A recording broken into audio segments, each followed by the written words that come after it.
தேவை கல்வியா செல்வமா? இங்கு உள்ள அனைத்து தமிழ் மக்களுக்கும் முதற்கண் வணக்கம். அனைத்து பெருமக்களையும் சந்திப்பதில் மிக்க பெருமகிழ்ச்சி. ஆண்டு விழாவில் என்ன பேசுவது, எதை பற்றி பேசுவது என்று யோசித்த போது ஒரு தலைப்பு எங்களுக்கு கொடுக்கப்பட்டது. வாழ்க்கையில் உயர்வு பெற தேவை கல்வியா செல்வமா? இதுதான் தலைப்பு. வாழ்க்கையில் உயர்வு பெற தேவை அப்படின்னா எப்படிங்க? தெரியலன்னா பாரதின்னு ஒரு கவிஞன் இருந்தார். பாரதி கவிஞன் சொல்லின் உயர்வு தமிழ் சொல்லு, அதை தொழுது படி பாப்பா. உங்களுக்கு இன்னும் விளக்கமாக சொல்கிறேன். அந்த காலத்தில் குடிசையில் வாழ்ந்து வந்தோம். அதற்கு அப்புறம் கொஞ்சம் கொஞ்சமாக மாடி வீட்டில் வாழ்ந்து வந்தோம். எல்லாம் குடியிருக்கும் இடம் தானே, இடம் ஒன்றுதான். ஆனால் மாற்றம் இருக்கு. அந்த மாற்றம் வந்து விட்டால் அது மேன்மை, அது உயர்வு. வாழ்க்கையில் உயர்வு பெற தேவை கல்வி. கல்விதான் என்று பேச வருகிறார் ஸ்ரீநிதி தோழி. வாருங்கள்.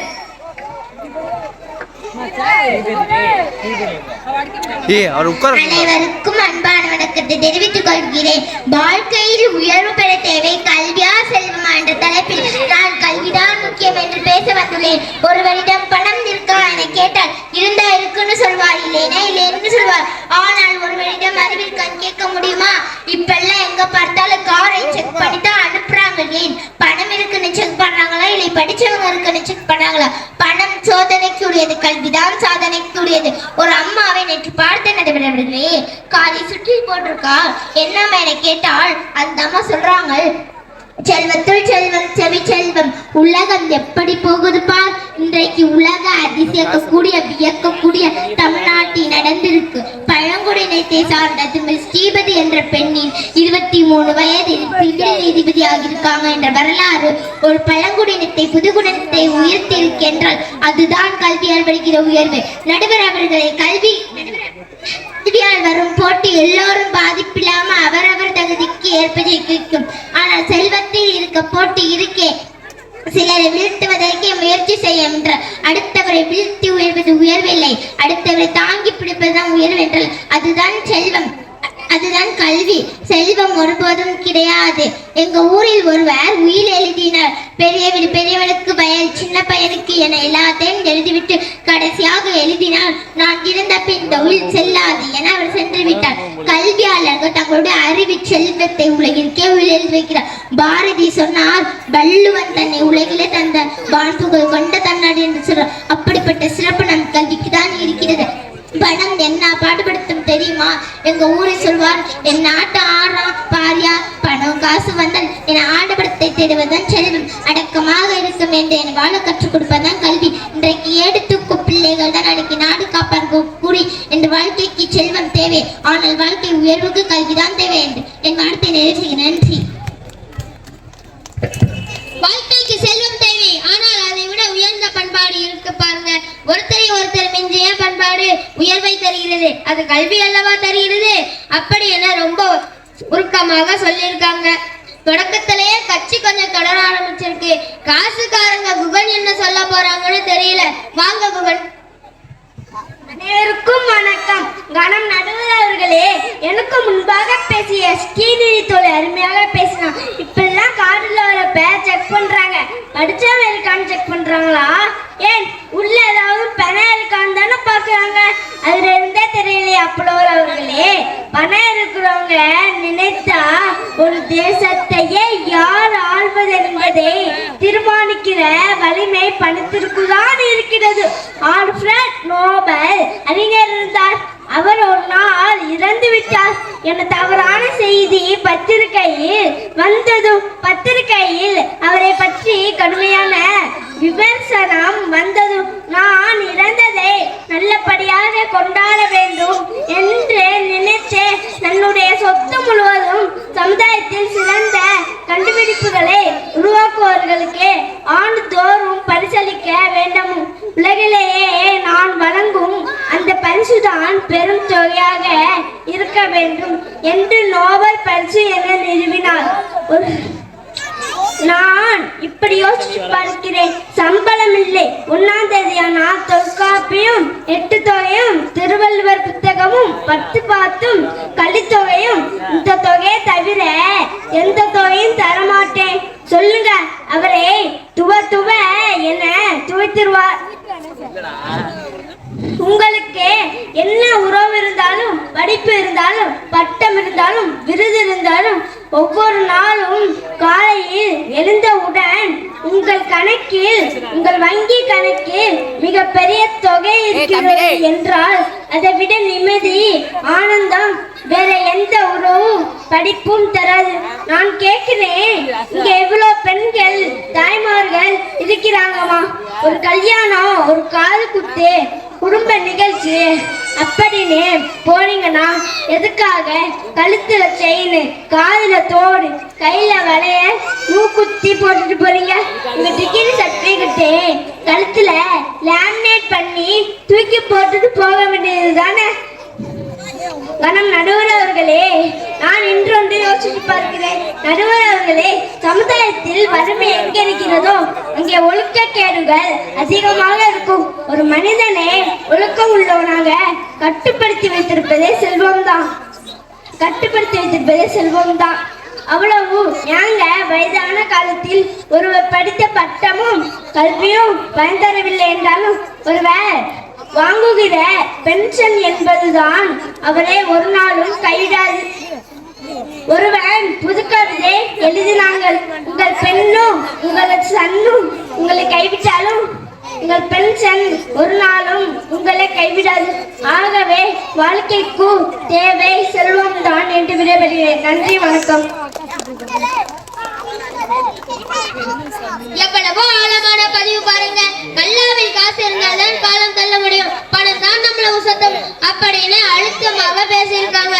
அடுத்து தூரிகாஸ்ரீ என்ன பேச போறாங்கன்னு பாப்போம். வாங்க தூரிகாஸ்ரீ. உங்கள் அனைவருக்கும் என்னுடைய பணிவான வணக்கங்கள். மிக அற்புதமாக பேசினார். காரை நடுவெல்ல நிப்பாட்டி செக் பண்றாங்களாம். என்ன காரணம்? பணத்தால் இந்த தேசத்தை யாரும் மாற்றி விட முடியும்னு சொல்றாங்க சார்.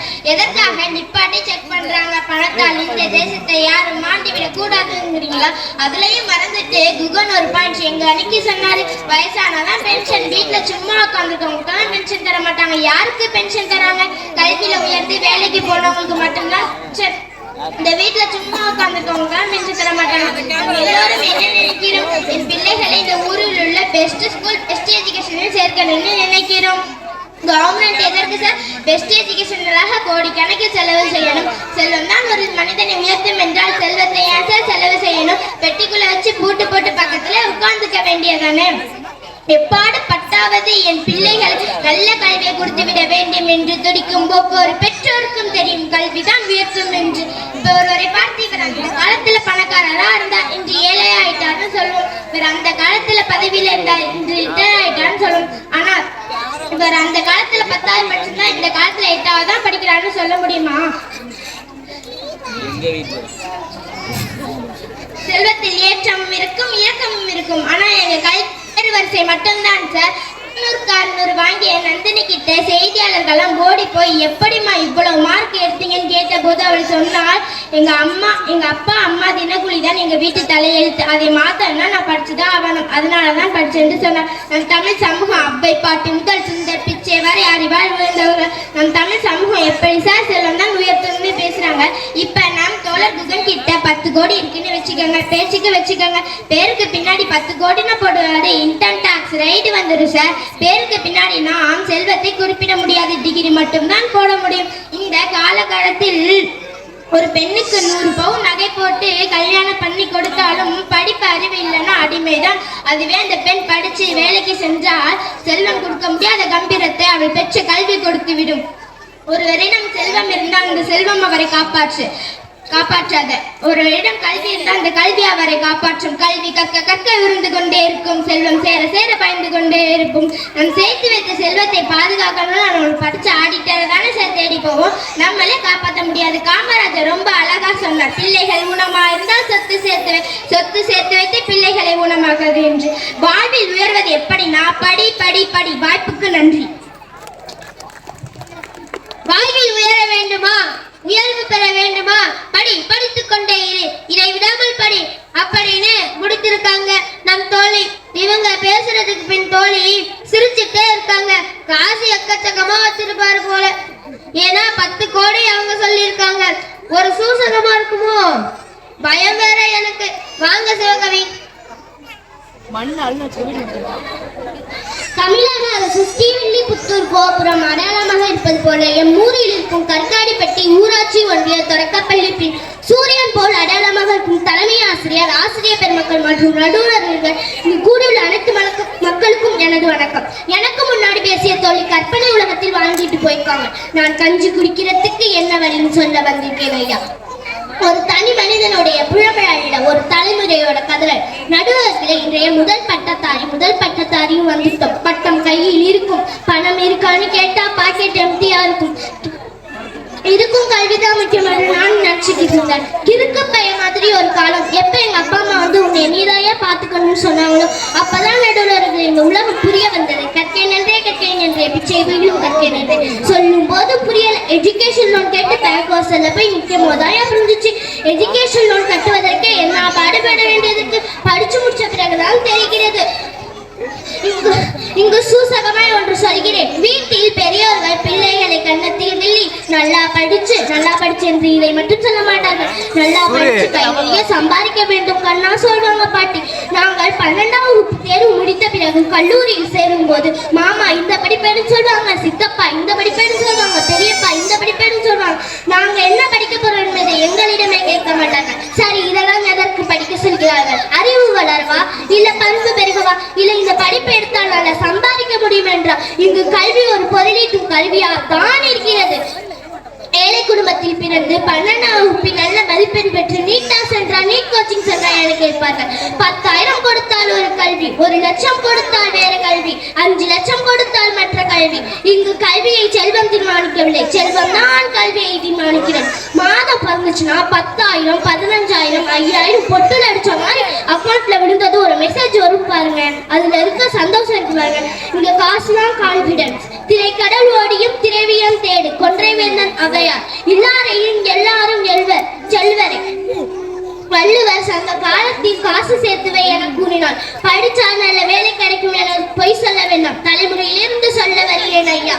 கடைசியாய் சொல்கிறேன் அந்த ரகசியத்தை. ஒரு காணொளி பார்க்கிற நடுவர்களே, அந்த காணொலியில ஒரு அம்மா சித்தார் வேலை பாக்குறாங்க நடுவர்களே. அந்த அம்மாட்ட போய் இன்டர்வியூ எடுக்கிறாங்க நடுவர்களே. சித்தார் வேலை பாக்குறவங்க பேச என்ன படிச்சுக்க போறாங்க? நீங்க என்னமா படிச்சீங்கன்னு கேட்டா பிஎட் முடிச்சிருக்கோன்னு சொல்றாங்க நடுவர்கள். பின் ஏமா அந்த சித்தார் வேலைக்கு வந்தீங்கன்னு கேட்டா நான் முதல்ல தனியார் பள்ளி வேலை பார்த்து கொண்டிருந்தேன். ஒரு மாதத்துக்கு 7,000 தான் சம்பளம். இதுவே இந்த சித்தார் வேலை ஒரு நாளைக்கு 1,500 ரூபாய் சம்பளம். இந்த கல்வி எங்களை எங்க வச்சு இருக்கு. படிப்பு பயனற்றதை நாங்கள் சொல்லவில்லை. அந்த படிப்பு பணத்தை மாற்றவில்லை என்றால் நிச்சயம் பயனற்றதுதான் சொல்கிறேன். கல்வியில் தோற்றால் முயற்சி செய்ய கூட வாய்ப்பு இருக்கு. ஆனால் செல்வம் சேர்ப்படி தோற்றுவிட்டால் மூச்சு விடுவது கூட வாய்ப்பில்லை. உங்கள் அனுபவத்தை எனது வாதமாக வைத்துவிட்டு விடைபெறுகிறேன். நன்றி, வணக்கம். படிச்சதே அப்பா கற்பனை தப்பா, படிக்க வேண்டாம் என சொல்லிருக்க. பணம் எவ்வளவு முக்கியம்ப்பா. காசு இல்லைன்னா நம் கதையே கந்தர் என சொல்லியிருக்காரு. பணத்தை எப்படி எல்லாம் பார்த்திருக்காரு வாங்க. ஆனா நல்ல செய்தி தான் சொல்லியிருக்காரு. 2 அணியும் பேசியதை மேல் அடுத்தது பட்டாளம் கிளம்புது. வாங்க புனர்விகா.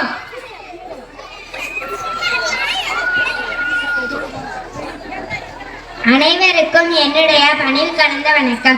சிவகவி பேசும்போது நமக்கு பெருமையாகவும் மகிழ்ச்சியாகவும் இருக்கு. இந்த இளம் வயதில் ஔவையார் வள்ளுவரை பற்றி சொல்கிறார். எல்லா விதமான இலக்கியங்களையும் எடுத்து சொல்கிறார். சிவகவி, ஒரே ஒரு கேள்வி. இங்க நம்ம 10 நிமிடம் தான் பேச போறோம். இங்க நம்ம 10 நிமிடம் பேசுவதற்கே இவ்வளவு படிக்க வேண்டி இருக்கே. அப்ப 90-100 வயசு வரை இந்த மண்ணுல நல்லா வாழணும்னா எவ்வளவு படிக்க வேண்டி இருக்கும் அப்படின்னு இந்த மேடையில் சொல்லாம சொல்லி செல்லிருக்கும் அன்பு சிவகவிக்கு வாழ்த்துக்க. சிவகவிக்கு சில வருத்தம். எஜுகேஷன் லோனை திருப்பி கட்ட சொன்னா வருத்தப்படுறான். நீங்க லோன் வாங்கினா நீங்க தான் கட்டணும். ஒருவேளை உங்களால கட்ட முடியலனா பக்கத்துல கொண்டுக்காருல அவர் கட்டுவாரு. அவர்கிட்ட தான் நிறைய செல்வம் இருக்கு. 10,000 ரூபாய் கொடுத்த ஒரு கல்வி, 1 லட்சம் ரூபாய் கொடுத்த வேறு கல்வி. ஒன்றும் இல்லாம எங்க அரசு பள்ளியில படிச்ச எங்களுடைய குழந்தைகள் யாருமே முன்னுக்கு வரவில்லையா? சிவகவி, ஒரே ஒரு அட்வைஸ் சொல்றேன், கேட்டுக்க. நான் நல்லா இருந்தா போதாது, நான் சேரும் இடமும் சரியாக இருக்க வேண்டும். தப்பான கூட்டணியில மாட்டிக்கிட்டா என்ன ஆகும் நான் சொல்லி தெரிய வேணாம். எனக்கு அடுத்து ஒருத்தர் பேச போறார். சுனாமி பினாமி மாதிரி. யாராச்சும் படிப்புக்கு பினாமி வைக்க முடியுமா? நீங்க இப்போ ஒரு கல்யாணத்துக்கோ காது குத்துக்கோ போறீங்க. அப்ப நீங்க நகையை போட்டுட்டு போவீங்களா, டிகிரி சர்டிபிகேட்டை போட்டுட்டு போவீங்களா? எதிரணி குகன்னு சொன்னாங்க. நீங்க கல்யாணத்துக்கு போனா கழுத்துல செயின், கையில வளவி, காதுல தோடு, மூக்குத்தி இதெல்லாம் தானே போட்டுட்டு போவீங்க. டிகிரி சர்டிபிகேட் எடுத்து மாட்டிட்டு போவீங்க. டிகிரி சர்டிபிகேட் ரொம்ப பெருசா இருக்கு, சின்னமா லேண்ட் பண்ணி கொடுத்தா நாங்க போட்டு போவோம். யார் போட்டு போக முடியாதுன்னு சொன்னது? இதுக்கு ஆர்குமெண்ட் வேற.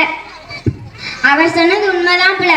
பெண்கள் நகை இருந்தா பெண்கள் சந்தோஷமா போட்டுக்க தான் செய்வாங்க. அவ்வளவு பிடித்த நகை. தாலி கொடியை கூட தன் தாய் அடகு வைப்பா, தன் பிள்ளைகள் படிக்க வேண்டும் என்பதற்காக. அதாங்க கல்விக்கு இருக்கும் முக்கியத்துவம். சிவகவி நல்ல பொண்ணுதான், ஆனா சேர்க்க தான் சரியில்லை. நாங்க ஒரு சீட்டு தரோம், எங்க கூட்டணி எப்ப வேணாலும் மாறலாம். எப்படி மாதம் பிறந்தவுடன் பொட்டுல அடிச்ச மாதிரி பணம் அக்கௌண்ட்ல வருது. பணம் வருதா இல்ல உருவினி விட்டாச்சான்னு தெரிந்து கொள்ள கல்விதான் வேண்டும். ஆல்ஃபிரட் நோபலை பற்றி நீங்க சொல்லலாமா? அவர் பெரிய பணக்காரர், $1,000,000 வைத்திருந்தார். அவர் கல்வி வளர்வதற்கும் அறிவுத்துறை வளர்வதற்கும் பணத்தை கொடுத்து விடுகிறேன் என்று முடிவு செய்தார். ஆல்ஃபிரட் நோபலை பற்றி எங்க அணிக்கு சொன்ன குகனுக்கு நன்றி. எது செல்வம்? வள்ளுவர் கூறியது கேடில் விழிச்செல்வம். கல்வி ஒருவருக்கு மாதல்ல மற்றையது. வறுமை எங்கே இருக்கோ அங்கதான் உண்மையான ஒழுக்கம் இருக்கும். பணம் இருக்கும் இடத்தில் சீர்கேடு இருக்கு. வறுமையிலும் செம்மை என்பது இந்த நிலத்தில். இந்த அறமீறல் தமிழ் மண்ணில் பண்பு. கல்வி எதை உயர்த்தும்? ஒரு தனி மனிதன் மட்டுமில்லை, ஒரு குடும்பத்தின் தலையெழுத்தை மாற்றும். தீண்டாமை ஒரு சட்டம், மாற்றுத்திறனாளி மாற்றியது. கல்வியா செல்வமா? படிக்காமல் இருப்பதை விட பிறக்காமல் இருப்பதே மேல். பேரறிஞர் பிளேட்டோ, பெற்ற பிள்ளை கைவிட்டாலும் கற்ற கல்வி கைவிடாதே. தாமஸ் ஹக்ஸ்லி, இப்படிப்பட்ட தலைவர்கள் சொன்னதை தயவு செய்து இந்த 3 பேரும் அணைத்திட வேண்டாம். வாழ்க்கையில் உயர்வு பெற தேவை கல்விதான் என்று விடைபெறுகிறேன். நன்றி, வணக்கம். கல்விதானே ஒரு குடும்ப தலையெழுத்தே மாற்றும் என ஆழமான பதில். 30 வருடத்தில் எவ்வளவு மாற்றம். எல்லாம் கல்விதான் செல்வம் இல்லை கூறினார். கடைசியாக செல்வம் தான் முக்கியம் என அபிவர்ஷனை பேச வராங்க. வாங்க, உங்கள் வாதம் எப்படி என கேட்போம்.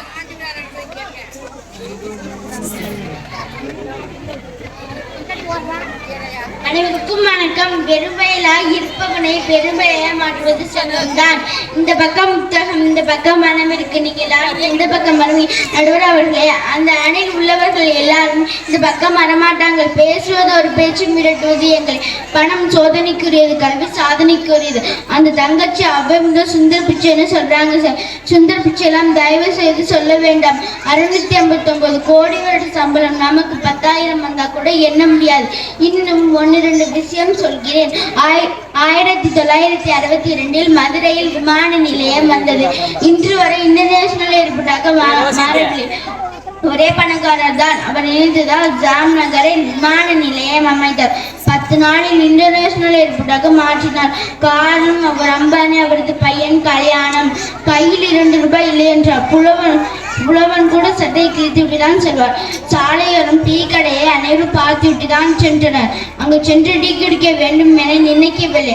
ஆனால் பெரிய பணக்காரர் ஒருவர் அந்த டீ கடையில் டீ அருந்தினார். டீ கடையில் உள்ளவர்களுக்கு அவ்வளவு மகிழ்ச்சி. ஏன் சார், புலவர் ஒருவர் டீ குடித்தால் புலவர் டீ அருந்தார் என போர்டு வைக்கப்படும். அதுவே டீ கடையில் பணக்காரன் டீ குடித்தால் அவர் வந்தார் என ஒரு பெருமை கிடைக்கும் சார். செல்வம் தான் உங்கள் இடத்தை தீர்மானிக்கும். நீங்க யார் என்று சொல்லும் உங்களை உயர்ந்த இடத்துக்கும் கொண்டு செல்லும். ஏன் சார், உங்கள் வாட்ஸ்அப் ஸ்டேட்டஸ் கூட மாறும். நீங்க சென்னையிலிருந்து ஊருக்கு வரும்போது கார்ல வரலாம், ட்ரெயின்ல வரலாம், பஸ்ல வரலாம். இது பணம் தான் சார். மனித வாழ்க்கைக்கு பணம் தேவை என்பதில் எந்தவித மாற்று கருத்து இல்லை சார். வங்கியில் 1 லட்சம் ரூபாய் எடுக்க வரும் பணக்காரனுக்கு கிடைக்கும் மரியாதை வேகமும் 1000 ரூபாயை தனது வங்கி கணக்கில் செலுத்த வந்த ஒரு தினக்கூலி ஏழைகளுக்கு வழங்கப்படாது. இன்றைய உலகில் பணத்தின் முக்கியத்துவத்தை மறைக்க முடியாத நடுவர் அவர்களே. கருவறையிலிருந்து கல்லறை வரை சில்லறை தேவை. நடுவர் அவர்களே, 2014 பணம் இல்லாமல் செல்லாது என்று சொன்ன போது 1000 ரூபாய் செல்லாது என்று கூறும்போது பேங்க் வாசலில் எவ்வளவு கூட்டம் சார்.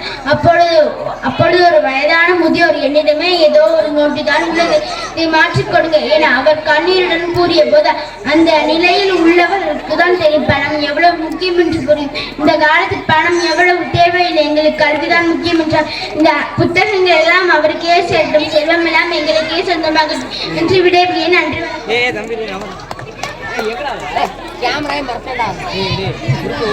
மனித வாழ்க்கைக்கு பணம் எவ்வளவு முக்கியம் பார் என கடைசியாக கூறினாலும் மறுக்க முடியாத கருத்து. பெரியவர்களே, தாய்மார்களே, இவ்வளவு நேரமாக கல்வியா செல்வமா என்ற தலைப்பில் உங்களை எல்லோரும் கட்டி போட்டிருக்காங்க. பணக்காரனுக்கு தனி மரியாதை தான் பெரிது என இந்த கட்சிக்காரங்க அடுத்த திருத்தமாக மேன்மை தரும்னு சொல்லியிருக்காங்க. இல்ல, பணம் தான் பெரிது என இந்த கட்சிக்காரங்க முடிச்சிருக்காங்க. வாழ்க்கை பணம் தேவை, ஆனால் பணமே வாழ்க்கையாகிவிடக் கூடாது. செல்வத்தை காட்டினாலும் பணத்தை காட்டினாலும் கொள்ளையடிக்க முடியாதது ஒன்று கல்வி.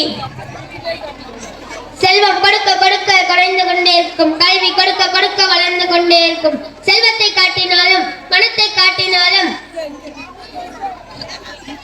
கல்வியாகவே என்று விடைபெறுகிறேன். நன்றி, வணக்கம். எவ்வளவு பெரிய கோடீஸ்வரனுக்கு குழந்தையாக பிறந்தாலும் கல்வியை பெற்றோர்களிடமிருந்து பணத்தை போல சொத்தாக பெற எந்த கொம்பனாலும் முடியாது. அவனவன் படித்துத்தான் அறிவை வளர்த்து கொள்ள முடியும். அதுதான் பணத்தை விட கல்வியினுடைய பெருமை.